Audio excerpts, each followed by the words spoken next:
Welcome to Something Positive for Positive People. If this is your first time downloading a podcast episode, then I strongly encourage you to go and check out episode 0 so that you get an idea of what you're getting yourself into.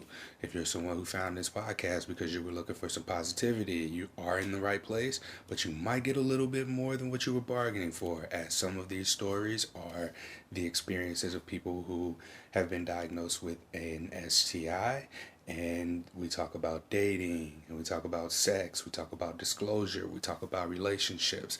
And the most important relationship that I think we've discussed to date is the relationship that we have with ourselves. And Something Positive for Positive People is also a nonprofit organization, 501c3, that support stigmatized communities with experience-based resources, and we also talk to therapists, sex educators, and people who have faced some sort of stigma in hopes of using their stories to support people through their own healing processes. So the reason that I'm talking a little bit lower is because I'm in a new recording space, and this will be where I record episodes moving forward, and I have to just soundproof the room a little bit. So if I get too excited or loud, or if I change directions, or if I rock a little bit, then the sound quality goes to shit. So bear with me for the next, hopefully, 20 minutes of me just talking. This is another solo episode. I don't know if you caught on yet or not, but I've been doing more of these solo podcast episodes.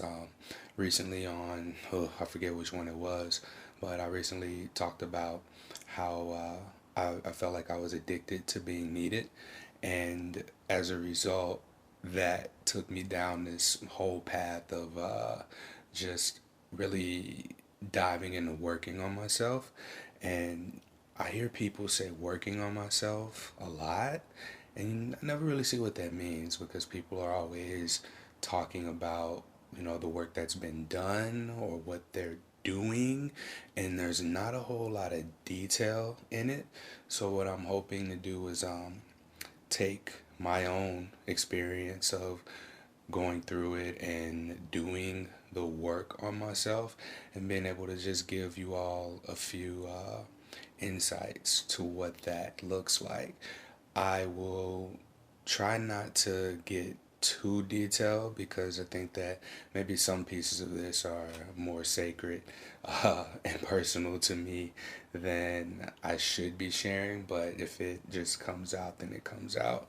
My number one intention here is to connect, um, and it's important for me to branch out those tentacles, those energetic tentacles of connection for people to latch onto whatever they find useful. So I'm gonna just really just go into it. Uh, I think that what started this, if you listen to last week's podcast episode, I talk about being in yoga teacher training, and one of the exercises that a guest did, having us talk about where we were from. And in my own personal exploration of where I'm from, I found myself in a space that had a feeling to it, and that feeling was a sense of control and a sense of no, not a lot of emotion. I don't want to say there was no emotion because I interpreted it as fear sort of being the driving emotion for control. So there wasn't necessarily an absence of emotion. But um, after that exercise, and after talking about it, and after doing some journaling about the experience, I noticed that I've been having a lot of dreams. Every time I go to sleep, I have some kind of a dream.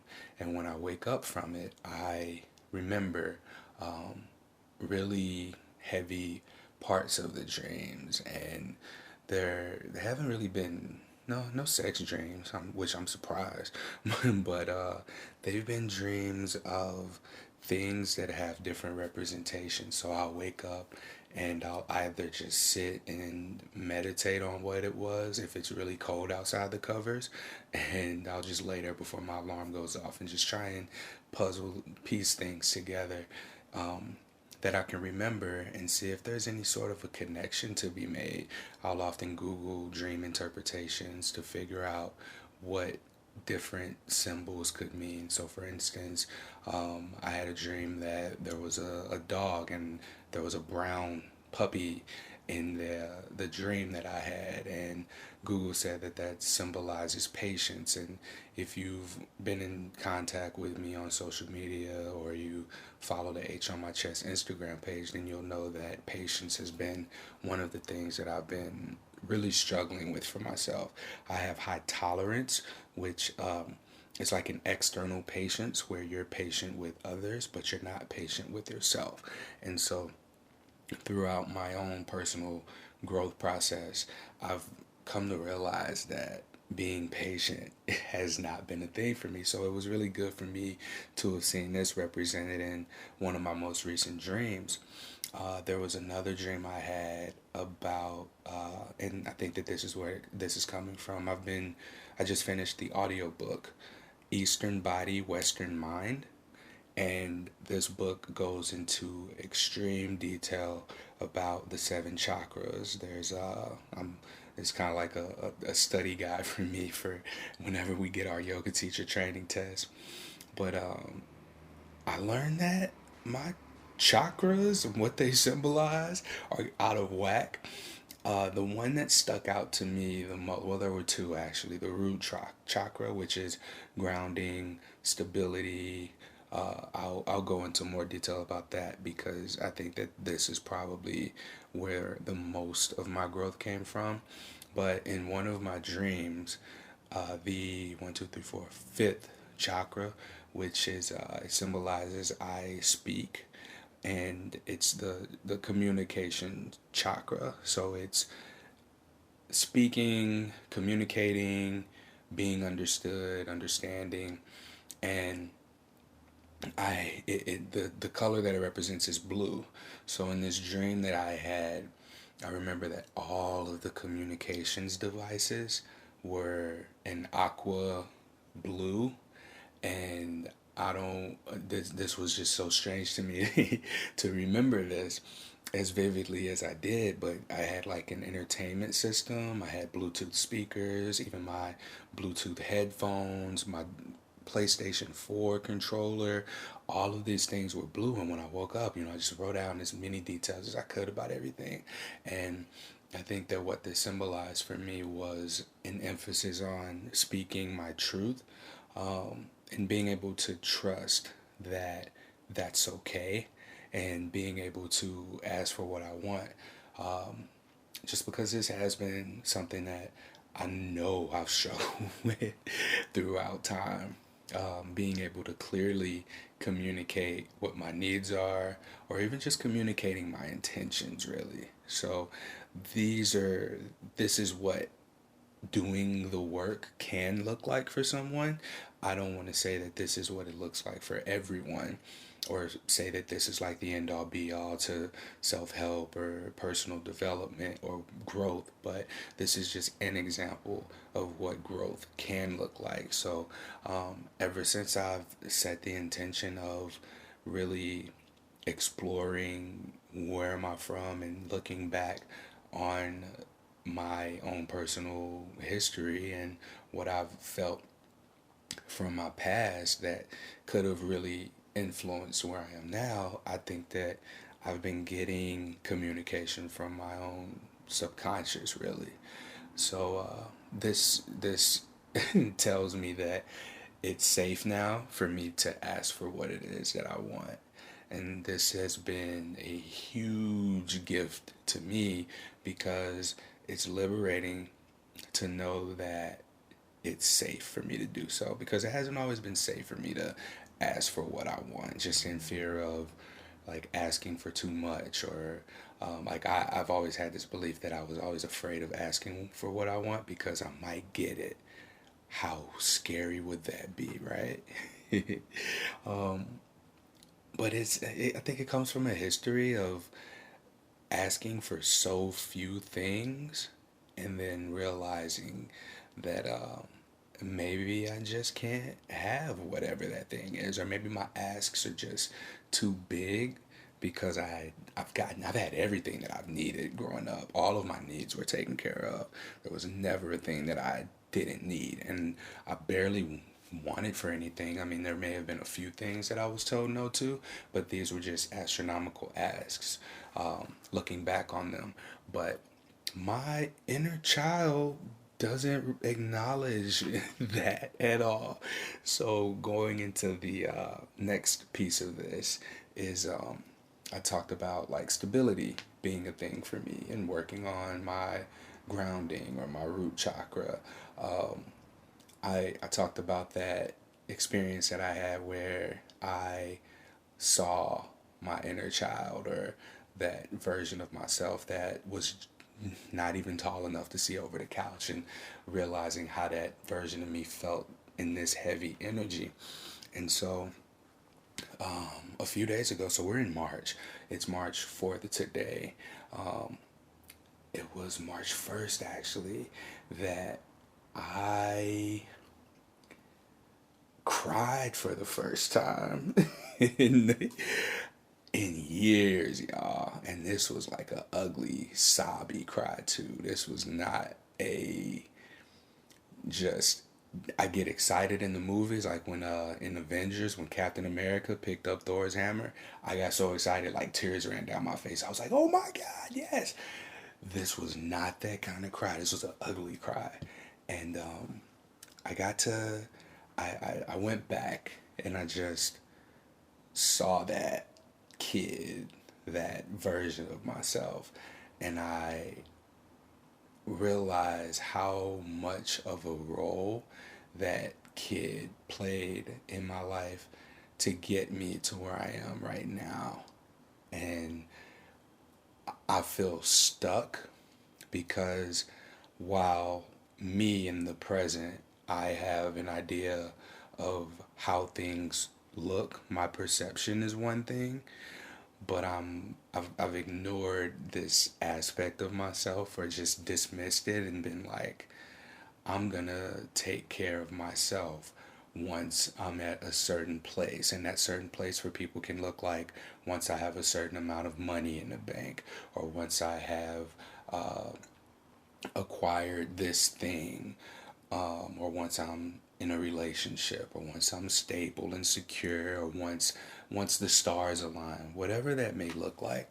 And for me, I for the first time saw that kid, saw that part of myself, and I saw it with the intention of seeing what that part of me needed, because I'm so new to this whole emotions thing and understanding what they mean, what they do, how your shadow controls you. And my I wanted to visit with my shadow, and when it came up, that's what I saw. I saw this young version of myself, and this young version of myself really didn't have much control. It didn't have much freedom. I remember it like being told I can only play between this many houses on one side of the street, that many houses on the other side of the street, and my family, they had to raise me that way. I get it. I'm a black man, but as I talked through this with someone, I talked to them about how the way that I grew up, I felt like I didn't really have freedom. And they asked me how I felt about it. And I was like, well, I understand like why they did it now that I'm an adult. And she was like, but did you feel, you can feel however you're going to feel. What did you feel? And I was like, nothing. Did I not feel anything, or did I feel everything? I don't know. So taking it back to what happened on Sunday was I was in a bed and I was just under the covers, and I closed my eyes and just envisioned myself there with that feeling that I had from the meditation that the yoga instructor guided us through. Where am I from, right? And so I tried to just have a conversation with that version of myself, and all of these feelings came over me of what that kid missed out on, didn't get to do, all of it was just like a rush of like repressed emotions came over me, and I just knew, like I knew right away, oh, this is what I've been avoiding. These are the feelings that I avoid by being such a quote unquote light to other people, and being so adamant about helping other people and being so available and not wanting to miss out on anyone else. I, as that child, was raised to believe that the most important. So here's like the narrative without me getting too specific. I want my mama to call me, "You talking about me on your podcast?" Oh, I can hear that now. Condensing it down to one sentence, the narrative was, if I'm not what mommy needs, or if I'm like dad, then I won't get my needs met. Period. That's the sentence. If I act like dad, then mommy takes away my needs. Something like that. It was something along those lines. I don't have the notebook here with me, but that was just an aha moment for me, because I realize now that like my mom, she'd tell me, because my dad was a certain way. We won't go into too many details about that either. But he was a provider. Like all of the men in my life were providers, and my mom would always say things like, "Don't be like your dad because dot dot dot," or you acting just like your dad, and these were bad things. These were negative things. So, as I grew up, I learned, okay, well, don't be like him. He works all the time. That's his priority. His priority is making money. His priority is stability, and his priority is doing things the right way, like having a family, getting married, and all of that. So don't be like him. This was sort of an underlying thing for me, and it was also to provide emotional support for the woman in your life. And so, this being my mom, and then whenever I got girlfriends, I would treat girlfriends the way that I was taught to treat my mom. And that was really just to be available emotionally for them. I think personally, if I were to go to therapy or a therapist, they'd probably give better descriptions with words, and have language for it that I don't have. But this was these were the this was the general consensus to the visit with my inner child, and I saw my inner child for the first time. And this really explains why I get so excited when, no matter what, I get some sort of an intense emotion from a person. It can be the most negative, dark emotion, or it can be the most bright, positive emotion. The intensity is what I've always been drawn to.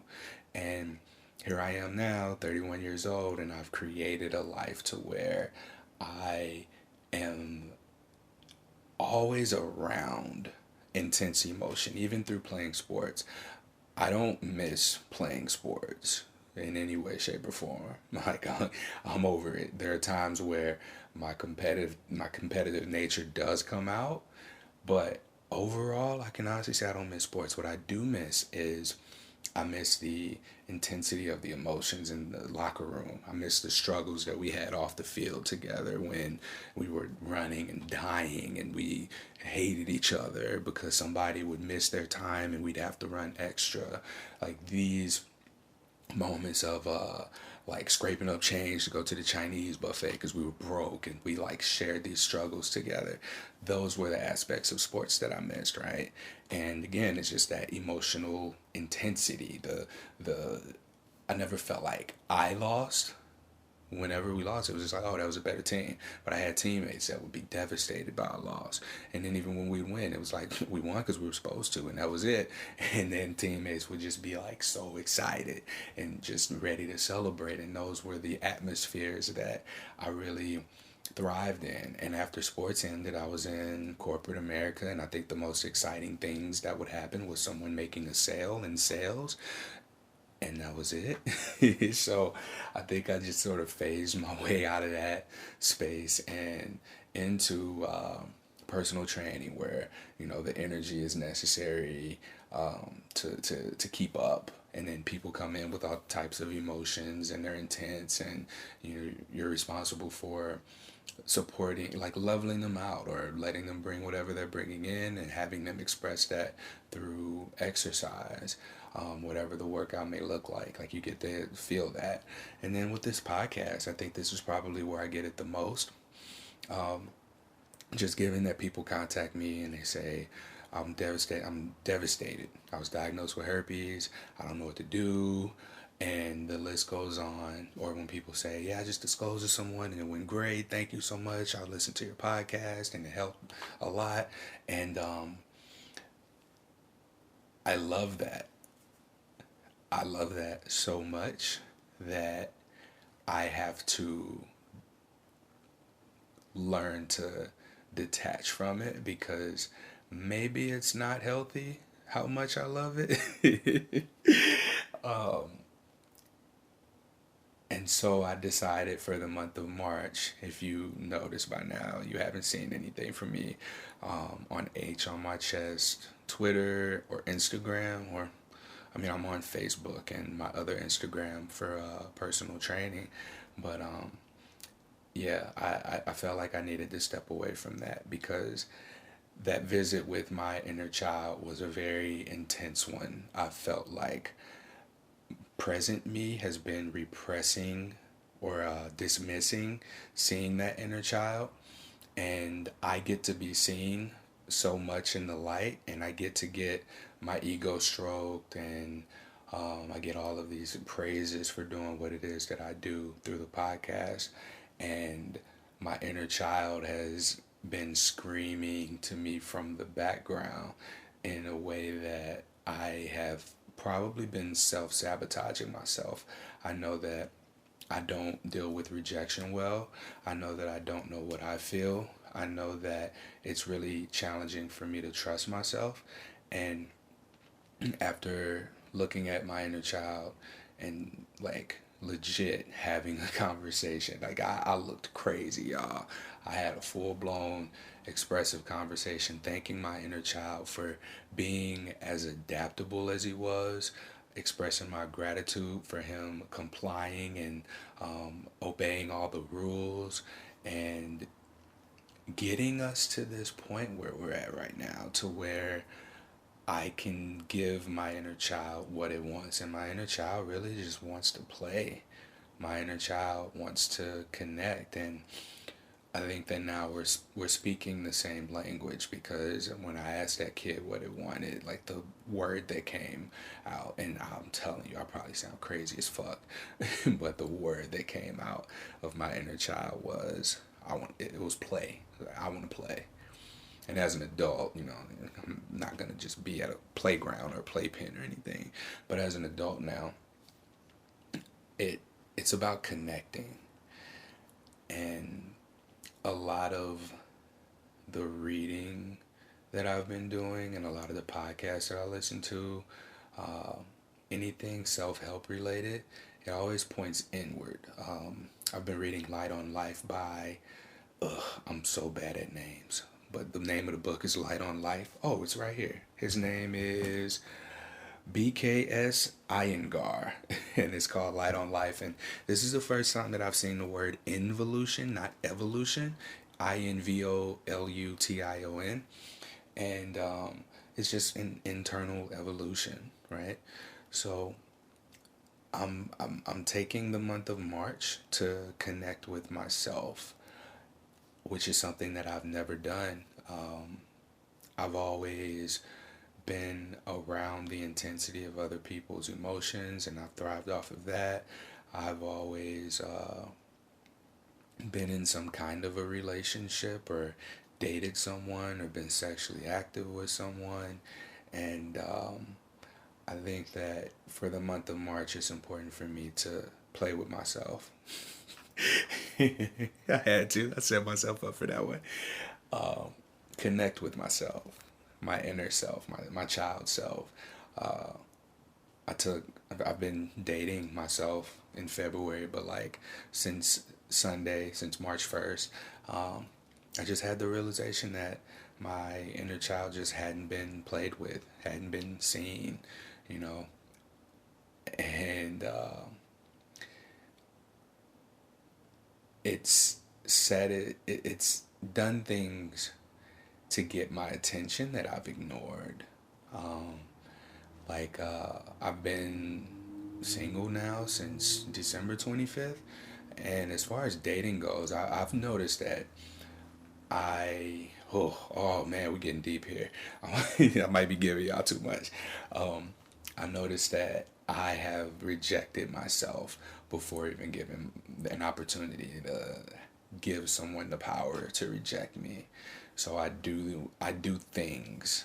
I do a number of things that I'm now aware of and I can't be unaware of now.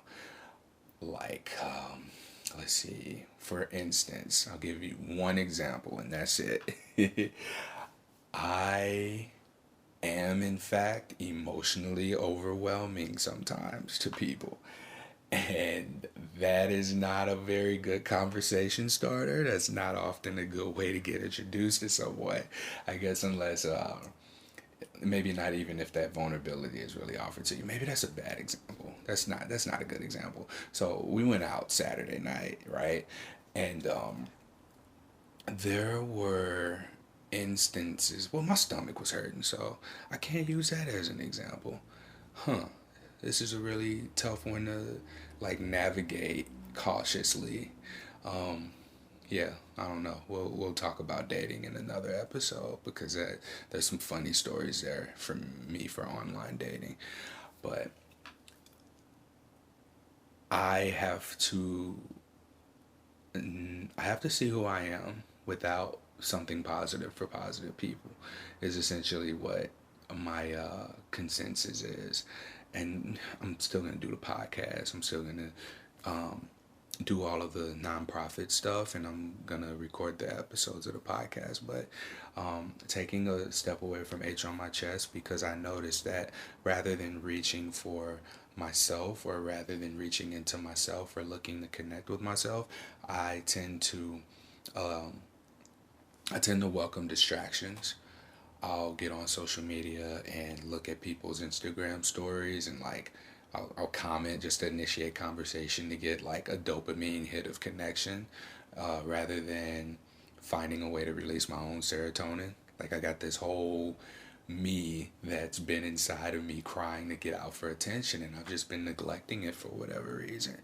So this just really looks like being more intentional about connecting and taking it back to the beginning of the episode. The most important relationship that you'll ever have is the relationship that you have to yourself, right?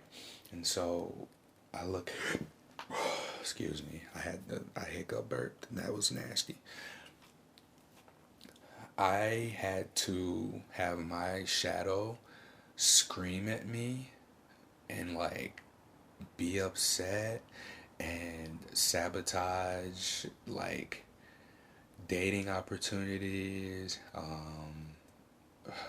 work, getting client opportunities, just because I see that this part of me has been rejecting me because it's a way of remaining safe.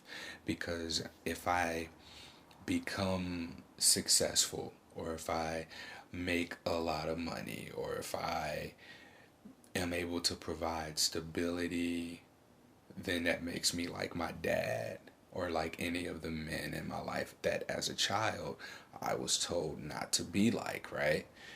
And if I'm like them, then I don't get love. I don't get emotional connection. So My life right now is super welcoming and expressive of emotional connection. And I feel my inner child feels like I can't I can't have this stability because it means I'll have to cut off the emotional piece, right? In order to keep mom happy. That's like if I want to keep mom happy, then I have to keep the emotional piece. But if I want to be successful, then I got to be like dad. And if I'm like dad, then mom won't love me. I cannot live like that. It's like I'm fine. I have enough. I do what I got to do.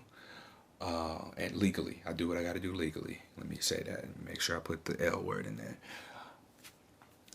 But I had to convince my inner child that I'll take care of him. I'll take care of us. My healing process looks like giving my inner child a job to be adaptable, to have that structure and routine so that it knows when he's being a good boy, and then give him permission to play. Like today we danced in the living room in this house that we have, and like I just reassured him like, hey, we have this, and like no one's gonna take this away because you're not being an emotional support as accessibly as you have been for people on the H on My Chest social media pages. So I have to show my inner child that, and that it's gonna be okay, um, because I'll take care of him. We can take care of each other, um, and that's what my healing is looking like. And it's hard. It's really uncomfortable. It's hard for me to allow myself to be alone because I haven't been all of my 31 years. I think I lived by myself for a few months when I lived in Houston. Um, but even then, like I had friends, and once they moved, I was like, fuck this, I'm moving back home too. Like, I don't want to be here by myself. And it's been the same thing with relationships. I think that I've set myself up to be in relationships where I've been with controlling. Oh, that's not the right word. With women who controlling might be the most fitting word in my vocabulary right now, but women who inhibited my freedom or felt threatened by my freedom, or me getting emotional needs met elsewhere, or me doing what I had to do in order to provide stability. I think that that's been a consistent pattern in my relationships. I've always prioritized their emotional well being or their needs over my own, and it's shown up a number of ways now that I'm thinking about it. And this is what I got to do. I've got to make space for my inner child to play. I have to connect with myself. I have to know what my inner child wants and be able to give to my inner child. And in turn, like I said, we can take care of each other because that inner child is resilient as fuck. You know, I believe that if right now, I can't offer anybody shit in a relationship. I ain't gonna lie. I can't, like, even in dating, the best thing that I can do at this point is provide emotional support. I'm really good at that thanks to my inner child. It has equipped me with a seemingly infinite supply of being able to hold space for others' emotions. I use the analogy of being like Meliodas from the Seven Deadly Sins, with a full counter. Whatever emotions you send to me, I just reflect back to you, amplified, right? I do feel like that really resonates with me because I I don't really know what I feel, but I know that it's intense. I do feel, but I'm spending this month to really figure out what my feeling is, my natural state of feeling. I know that I don't. like the feeling of being lonely, but it's not loneliness. And I've got like 20 pages left in this Light on Life book. Uh, and one of the things that they talk about in here is aloneness versus loneliness. And it is in aloneness that you are able to connect with yourself. You're able to connect with the divine, the infinity part of yourself, and that oneness that is present within us all. So, my intention is to connect. It's to connect with that part of myself. I wholeheartedly believe that connecting with myself is going to allow for me to be able to do more in life. If I can stop rejecting myself before I reach out to clients about training, then maybe I'll get more clients in training. If I can stop rejecting myself before I contact people about being interviewed on a podcast, or asking sponsors for money, or asking women for dates, or even asking for casual sex, whatever it is that I want, then I think that it'll make that kind of thing easier, because my shadow, my inner child, whatever name suits it best, isn't sabotaging me in fear of losing what it's always known, which is that form of stability that comes with like just enough. It's just enough. Whenever you are, if I give mommy love, if I give the woman in my life love, the people in my life love, in this case, the podcast listeners, what they want, and I'm getting validation that they're receiving what they want, then I will always have just enough. I'll always be stable and secure, right? That's not how this is gonna work. So this is my attempt to reconnect with this piece of myself. And someone asked me, Courtney, how do you stay so positive? And I was like, I'm actually I'm not a negative person, but I know that through my experiences of being excited and disappointed, I know that I've come to a place of just expecting the worst thing that can happen. And then when something remotely similar to what I was hoping for in an outcome occurs, then I'm like, oh, yay, that's cool. I'm pleasantly surprised. But I think that like this bright light y'all see, I think there's a much darker shadow. Cause I ain't no reason I should have been crying like I was for no damn 20 minutes, half hour. I cried this morning. I started listening to Lauryn Hill, uh, Letter to Zion, and man, I felt like if you just listen to the words, I can't play it because at some point maybe this blows up and gets big, and Lauryn Hill finds out that I use her shit without getting copyrights or whatever. But yeah, it's Lauryn Hill with a Y, Letter to Zion. Listen to her fucking beautiful voice, and then just listen to the words of that song. And I just felt like that was me talking to my inner child. She's pregnant in the song. I think she's talking to her unborn child, but this is me talking to my neglected child. And I was just like, wow, and started fucking bawling. And that's today. So we're on day 4 of the month of March in Courtney's healing process. Uh, I don't know what this is gonna look like in the end. I don't know how this is gonna unfold. I'm not gonna know if you have any direct feedback if you message me on Instagram, because I'm gonna stay off of it for the month of March. I absolutely have to focus on training now. We lost our sponsor. I wasn't given a reason why. So my attention really needs to be more so focused on the behind the scenes nonprofit functions of something positive for positive people. I do want to continue to be consistent in releasing the podcast episodes as I get people to interview. If it works out, then I'll interview them. And I've been going to different trainings to learn how to put together workshops, I guess, or have trauma informed sex education conversations, workshops, speeches, teaches, whatever. So yeah, I'll share some of that too. Actually, it won't be today because we're all wow. I didn't even think I was gonna be able to talk for 20 minutes. It's been 39 minutes. This is great. I do hope that my rambling is somewhat useful to someone. Um, my intention here is just to connect. It's to connect with myself so that I can better connect with the rest of the world. And now I'm at a place where I'm letting go of expectations. I'm letting go of outcomes.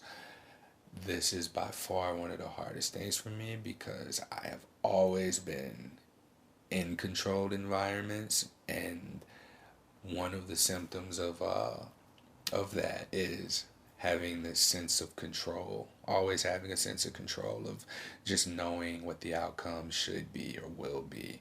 And I haven't had that feeling for a really, really, really long time now. And I'm still here. Everything's okay. So I'm working on this too. I'm working on focusing on my intention, letting go of the expectation because, like I said in the last episode, the narrative before was if I get excited, then I'll be disappointed. And that turned into if I have expectations, then I'll get disappointed when people fall short of what those expectations are. So I'm operating from a place of intention now, and I look forward to seeing how this is going to translate into the podcast and how it's going to play out for something positive for positive people. I got a great group of advisors around me to help move the nonprofit forward. And now that we don't have our previous sponsor anymore, this opens up the door for more opportunities. And it's ironic because like now that I'm dating again, I'm not sponsored by a dating site. What irony. uh, so yeah, I mean, if y'all know sponsors, let me know. But now I can honestly say that this is probably the most important time for people to leave those reviews, those ratings, subscribe, share the podcast.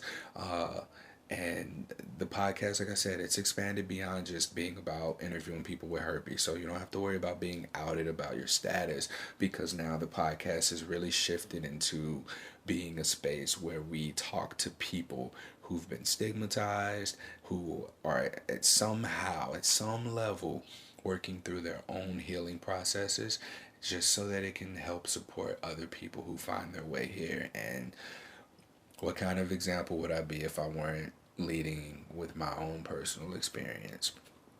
This is a really difficult, it's really challenging. This is by far the hardest thing I've ever had to do, and it is so uncomfortable, y'all. Really uncomfortable, but I got to do it because I'm the kind of person who, when I become aware of something, I can't be unaware of it anymore, right? Something has to be done, and so I'm taking my buddy's advice. My buddy Tyler told me when I brought a problem up to him, I was like, yeah, I don't think I'm going to be able to make it to your bachelor party. I kind of fucked myself in a few ways. And he was just like, dude, do you not listen to your own podcast? And that really, really put it in perspective for me. I'm telling y'all all this stuff to do and giving out all this advice and not taking it my damn self. So I'm gonna make this space for my healing. I hope that you all will be understanding of why I'm not being interactive on the HR on my chest social media accounts. I'm still available if you need to email me for anything, or if you need to text me and you have my number, or you find me on any other social media. I'm still on Facebook and my business Instagram for Giving 100 here in St. Louis, Missouri, 5648 Pershing. If you want to train, it's $25 a session. If you're gonna come more, hit me up and we can work something out. But yeah, that this is where my focus needs to be right now. I have to create space for my inner child to be able to connect and play. Till next time, stay sex positive.